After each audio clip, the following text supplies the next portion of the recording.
बराकर में मंत्री मलय घटक ने जरूरतमंद लोगों को कमल वितरण किया। आसनसोल नगर निगम के वार्ड 69 में मंत्री मलय घटक ने जरूरतमंद लोगों को कमल वितरण किया। इस अवसर पर मंत्री ने कहा, नियामतपुर में ईएसआई डिस्पेंसरी चालू किया गया है। हॉस्पिटल में जिसका कार्ड है उसका फ्री में इलाज दवा मिलेगा और राज्य की मुख्यमंत्री ममता बनर्जी का कन्याश्री, रूपाश्री और जितने भी योजना लागू किए गए हैं उनका पश्चिम बर्दवान में सभी लाभ उठा रहे हैं।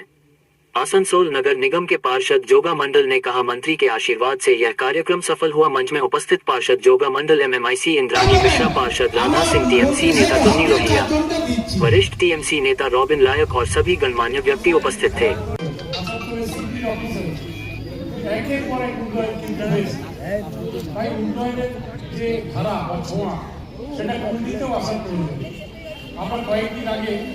নিয়ামতপুরে সীতারামপুর রোডে ইএসআই ডিসপেন্সারি এই অঞ্চলের যারা ইএসআই গ্রাহক যারা আমরা এই 20 স্কোরে কন্ট্যাক্ট করে কাজ করেন, দলগত কাজ করেন, ইএসআই কার্ড আছে, তারা কিন্তু সেখানে বিনা পয়সায় চিকিৎসা করে, কোনো টাকা লাগবে না।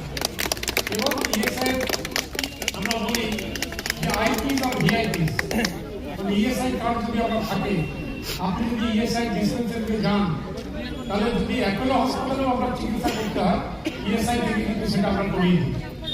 তাই আপনারা যারা শ্রমিক কর্মচারী আছেন তারা যাতে ইএসআই কার্ড করতে পারেন সেটা করুন, কারণ আপনাদের পাশে নিয়ামতপুরে ইতিমধ্যে নার্সিংয়ের ডিসপেন্সারি চালু হয়ে গেছে, আসানসোলে হাসপাতাল আছে এবং এছাড়া বড় বড় হাসপাতালের সাথে ইএসআই টাই আপ আছে।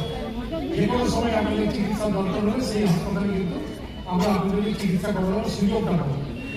আমার বক্তব্য দীর্ঘায়িত করছি না, আয়োজকদের আমার তরফ থেকে আবার ধন্যবাদ জানিয়ে আমার বক্তব্য শেষ করছি। ভালো থাকুন।